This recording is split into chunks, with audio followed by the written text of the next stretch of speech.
Watch this.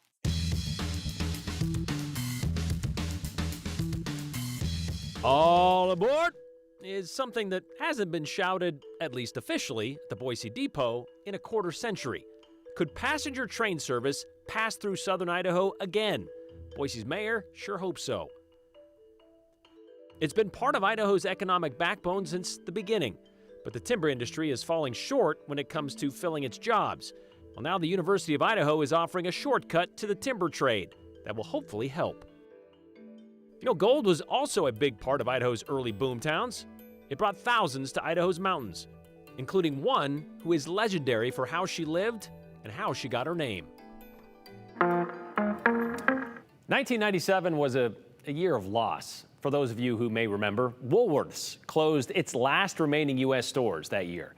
There was Princess Diana and Mother Teresa. O.J. Simpson lost his civil case. Evander Holyfield lost part of his ear. And southern Idaho lost its Amtrak passenger service. And since then, there's been several lurches forward to try to get the Pioneer Line back. There was even an $80 billion earmark from Biden's America Jobs Plan to boost passenger train service across the country, except the plan skipped southern Idaho completely. Then a few weeks ago, there was a meeting at the Boise Depot. And there, Mayor Lauren McLean met with Amtrak officials to talk about a high-speed rail service to run to Salt Lake City. She even got Governor Little to sign on. So why a push for passenger service to a place that's only, well, a 5-hour drive away? Here's Joe Paris. It's been 25 years since a passenger train traveled out of the Boise Depot. From 1977 to 1997, Amtrak ran service through Boise on the Seattle to Salt Lake route. Boise Mayor Lauren McLean is working to make that history tidbit a new reality. We're working hard to bring folks together to make sure that we can be considered to have a train route from Boise to Salt Lake City. Tonight at Boise City Council, the mayor's office will present the support they have in their appeal to the Federal Rail Administration to get passenger rail service back to southern Idaho. We submitted a letter to the administration to consider the route. We've got the governor's support. Mayors from throughout this region, all the way over through southern Idaho and into eastern Idaho, and we have the support of the delegation as well. So really looking forward to doing all we can to compete for consideration for a connection to Salt Lake. There are certainly ways to get between Boise and SLC. The Boise Airport offers at least 5 nonstop flights to and from SLC daily. Greyhound Bus, also for example, offers a couple of trip options daily for the thousands of people that travel between the Utah capital and southern Idaho each year. Why are you and your administration pushing for this? Of course, right now you could take a Greyhound bus down there. Of course, you could fly out of Boise. What makes the train special? We want to have as many opportunities for our residents to move from place to place as possible. We want to be able to connect our communities in the region, connect to the Air Force Base in Mountain Home, connect to Pocatello, and then of course get to Salt Lake. Think of all the students that move back and forth and the different opportunity this would provide folks to move more easily from one community to another. This idea is not new. There's been chatter about getting Amtrak trains back to Boise for a number of years now. The concept, though, was made more realistic in recent years with the Biden administration pledging significant investments into passenger rail service. Mayor McLean says Amtrak noticed recent community support here in Idaho. Just a couple weeks ago, we had about 40 or 50 folks here in the depot meeting with Amtrak to discuss this. And what Amtrak said to me then was they hadn't seen the level of community support that we were able to muster, and that's a great sign. And sure, we're going to put our best foot forward, seek to have this route looked at so we can be connected to Salt Lake, and if it doesn't work this time, we're going to try again. It is early in the process, but there is an interesting element that Boise and other major cities in southwest Idaho already have to make the idea a little more realistic. The city of Boise owns this beautiful train station, and there will be opportunities if we have this route to invest with the Department of Transportation into making it ready for train travel again. And we have the same opportunity in Caldwell, where Caldwell owns the train station, and in Nampa, it's owned by a nonprofit. So already we've got great bones. We've got the track that through our city, the city owns, and then great partnership beyond to do all that we can to make this possible. Data from Boise and Salt Lake City show there is significant travel for leisure and work between the two cities. And outside of interstate travel, Idaho and Utah rank very highly in terms of where visitors are coming from in each respective state. Now, this is a preliminary step, I should say, but the support Mayor McLean has for her pitch to the Federal Rail Administration seems significant, but we will see. This campaign is focused on Salt Lake to Boise, Brian. You've probably heard in years past that there was conversations about connecting Boise to Portland or Seattle. That didn't seem to go well over the last few years, so this is a very targeted approach now to kind of get Boise on the Amtrak map. The Boise mayor's office has been working with the SLC mayor's office to kind of coordinate through this project they're working on. You need the agreement from both cities to do it. So you mean the Boise Depot could be more than just a wedding and event venue at this point? But I guess even back in 2009, when Senator Crapo tried to get this going again, it was always about cost and whether or not this would be cost effective. It could be, whether even that is going to stop it from getting started. Right. Well, the Biden administration has put billions of dollars into this project. And as you highlighted a few minutes ago, Southwest Idaho kind of missed out on this first round of, okay, Amtrak's going to start putting up some new spots. We missed out on that, but it's not over. The funding's still there, and the mayor's office is very passionately pushing towards this. It'll be interesting, though, to see where this goes. If this were to get approved and this were to get added up, I mean, this would be years into the future. Well, when we talked about that funding, I guess it would have been last year, Amtrak did tell us, look, we're interested in it if y'all are interested in it. So if you can get everybody else involved, we'll certainly listen to what you have to say. And that's why that meeting at the depot that the mayor's office had with Amtrak was so important, because, again, the mayor telling us Amtrak was very impressed with the support they saw here at the depot. It would be interesting, though, to have that concept, Boise to Salt Lake, a 5-hour train ride. If you've never been on an Amtrak train, it is very unique. Of course, they have the economy, they have the business class. It's also a train that you can sleep on. Might take more than 5 hours, though. You got to stop along the way. You do. I was rounding up from the car. All right. We'll try it out when it gets here, Brian. Thanks, Joe. The timber industry in Idaho began because of two things. We became a state in 1890, right around the time the forests around the Great Lakes region were just about depleted, which is where most of the country's lumber was coming from at the time. So it's been with us since the start, and it's part of Idaho's origin story. And the timber industry has its fingerprints all over the gem state. I'm talking about Rathdrum, Sandpoint, Kootenai, Potlatch, to name a few Idaho towns built on logging. Most of them in the Panhandle, sure, but not all of them. Potlatch High School, for example, the mascot, the loggers. And some of those cities have faded or they've lost their link to lumber. You can think Horseshoe Bend or Cascade. But despite what you might think, it is not a dying industry. In fact, demand for timber is growing, and the industry needs to expand to meet that demand. What is reaching the autumn of the occupation? Well, those working in the industry. Loggers are getting older, like retirement old, and logging companies can't find younger people to fill those jobs. Here's Andrew Bartline. If a tree falls in the forest, but no loggers are there to cut, strip, stack, and truck, does it make any products? We struggle to have a full crew. We're always seem to be short somebody. The timber industry labor shortage. It's a problem he saw falling from miles away. It's been my life. Gary Icola took over his father's Valley County-based logging company in the 1970s. I grew up in it. I was going out in the woods when I was 3. So it has never been just a job. But it is a job, really? And several of Gary's employees, Part of your family, are getting older, and they're getting ready to hang it up. It concerns me that they're not going to be out here working too awfully much longer, and I'm going to have to replace them. And who am I going to replace them with? Gary's average employee is 55 years old, and that's not a surprise to his son, Gabe Icola. It's definitely mostly older people. Because he's considered one of the young guys. A couple of my friends I've been able to convince to come out and work for a bit, but I'm not really interested in staying for that long, it seems like. But most aren't interested in showing up at all. Despite accounting for nearly $2.5 billion of Idaho's economy, the timber industry isn't attracting young workers. That's a perception that it's just nothing but physical work, and that's not the case at all anymore. It's the same misconception the Idaho Forest Products Commission has tried to cut down for years. These pieces of equipment now are so mechanized. You get in and there's a lot of semblance to gaming. Yeah, there's not too much chainsaw work these days. It's a lot of equipment operating. The logging industry of today is not at all the logging industry of yesteryear. The change in industry begs for a change of strategy.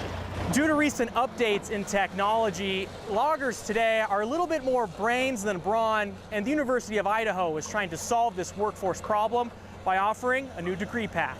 This is not a forester's degree. This is a degree to hire or to train individuals that are interested in going out and working in the forest operations sector on logging operations. Charles Goebel is the U of I Forest, Rangeland, and Fire Sciences department head. We really have a social contract with the citizens of the state to provide access to high quality and affordable education. In April, the university officially announced their first associate's degree in school history, a 2-year program in forest operations and technology. We were being responsive to the forest products industry across the state. According to numbers from the University of Idaho, lumber sales in the state are increasing at rates faster than loggers can produce. And so our industry is now faced with, how are we going to meet that demand for wood over the next 20 years?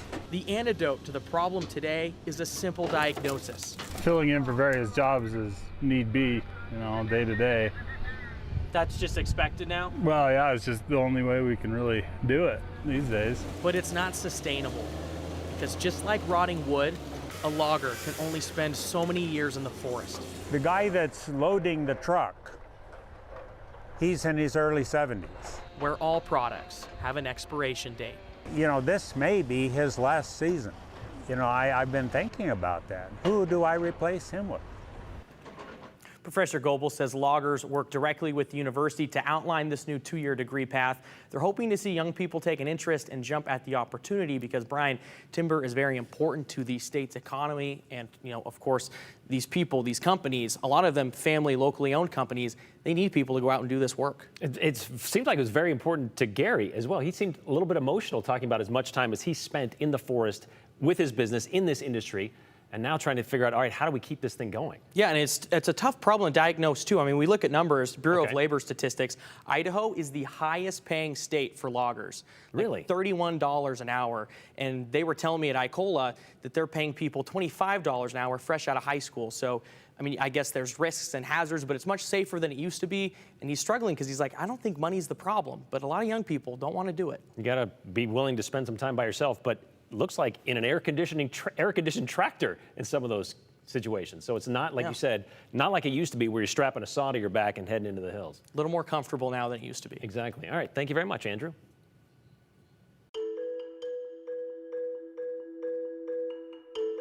Gold was discovered in the Boise Basin 160 years ago.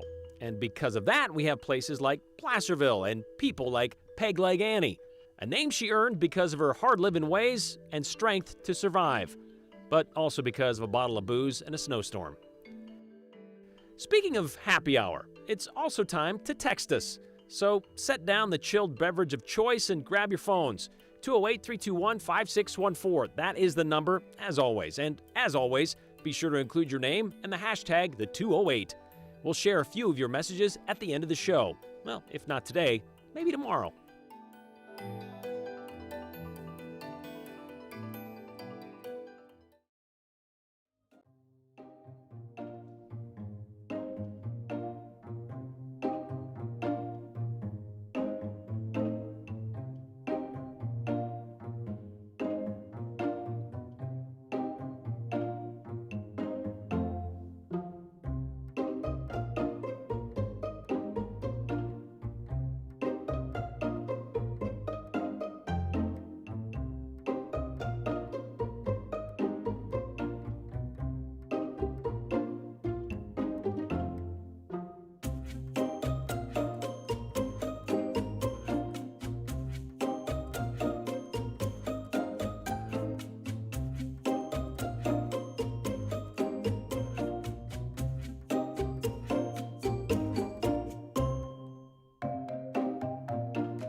She was known as the pistol-packin' madam, according to her story told by local author Bob Love.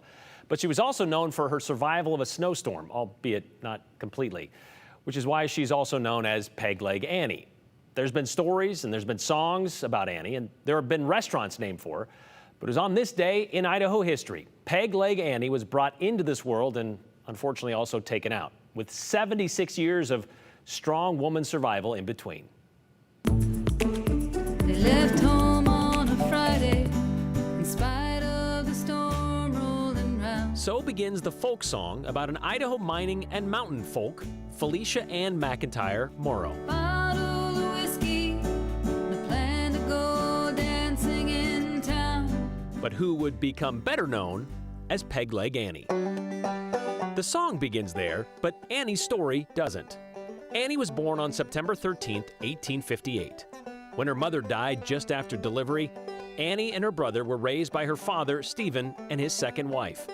They moved to Idaho in 1864, where a partnership in the Golden Star mine led to her father being shot dead in the street by that partner, leaving Annie alone at the age of 16.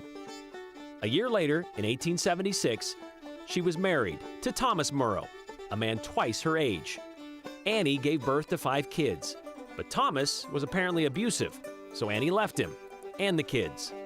Desperate to make it on her own, Annie dabbled in saloon dancing, which eventually led to owning brothels in the boom towns of Rocky Bar and Atlanta. And that's where we get to the peg leg part of the saga. 18 miles to walk in those steep mountain roads.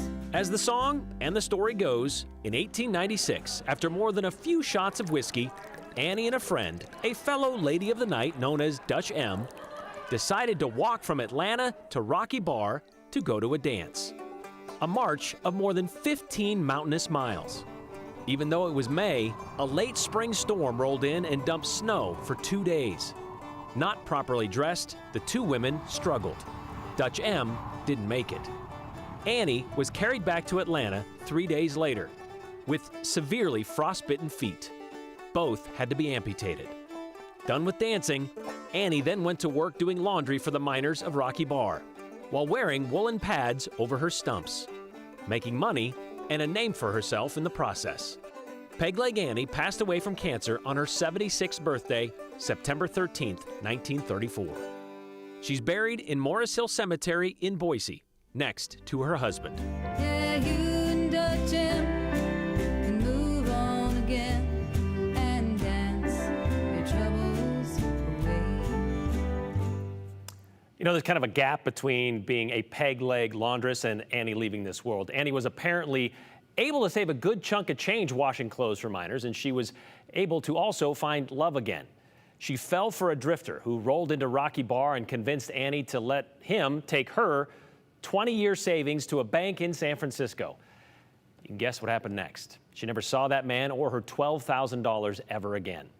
Well, it was prohibition at the time, so to make ends meet again, Annie resorted to illegal liquor, a peg leg bootleg business, if you will. That was where the pistol packing part came in. She never let anyone near her stash without paying or face the point of a gun. She lived the end of her life destitute, though, surviving on what groceries and wood miners would drop off at her cabin.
Some showers as they move through our state. You can see the view from Bogus right now looks a little bit different than it has. You can actually see a little bit more of the contours of the mountains. There are still some clouds lingering, and yes, there is still some smoke, but we are looking at greatly improved conditions across the area. We're looking at improved air quality. Many areas are back in the green today. If we take a little tour around our area, you can see areas south of Horseshoe Bend are back in green, and we are seeing some moderate air quality conditions, which are better than we have been seeing. And there's an air quality alert that has since expired. So you'll be looking at better air quality conditions, partially because of the rain. A lot of this rain that we're tracking right now is removing the smoke from the atmosphere and clearing out the air. And it's also helping to create those rain showers as well. So if we take a look at what's ahead for us, we're going to continue to see the showers, but look at these temperatures. We're going to see warmth tomorrow, 85 degrees expected the high for Boise. Then we start to cool down all the way to the 60s this weekend as more moisture moves in. The bulk of the moisture will be moving in over the weekend, and then we do start to heat back up, but we are talking about change of the seasons and snow even for mountain locations this weekend. A nearly $2 billion budget surplus led to a one-day special session of the legislature where it was decided a $500 million would be kicked back to Idaho taxpayers. That was nearly 2 weeks ago. And already people are antsy about when we could see that money drop into our accounts. We got this question from Ken on our Facebook page just this morning. He asks, any idea when the rebate approved by the first of this month will be paid? And this afternoon, Kenneth emailed and said, where's my $300 tax rebate that was supposed to go into effect immediately? Well, immediately, I guess, is a relative term, because according to the governor's office, who came up with this idea along with dozens of lawmakers, you could see those deposits by the end of this month at the earliest.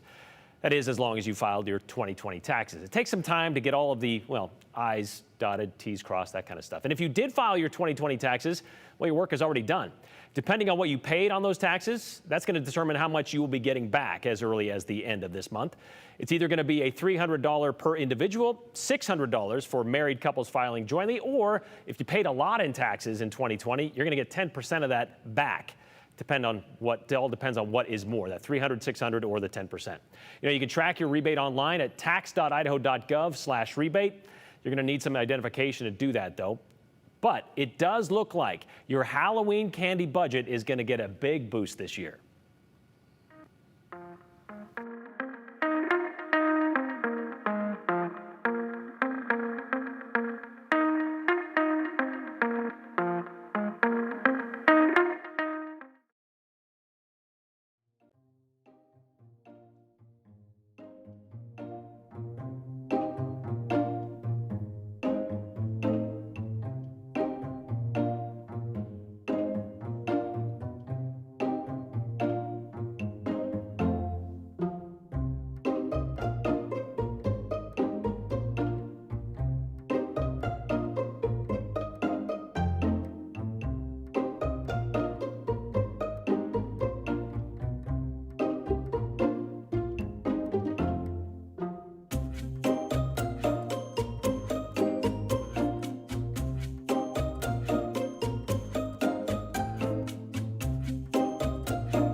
We got a lot of comments sent in today, a lot of people in favor and wanting to see train service return to southern Idaho. And Boise Mayor Lauren McLean is making a push to see if that could happen. Like this comment here from Mike in Boise: concert, skiing, the Red Iguana, a Mexican restaurant in Salt Lake City, are the only 3 reasons I need to hop a train to SLC for the weekend. Thank you, Mayor McLean.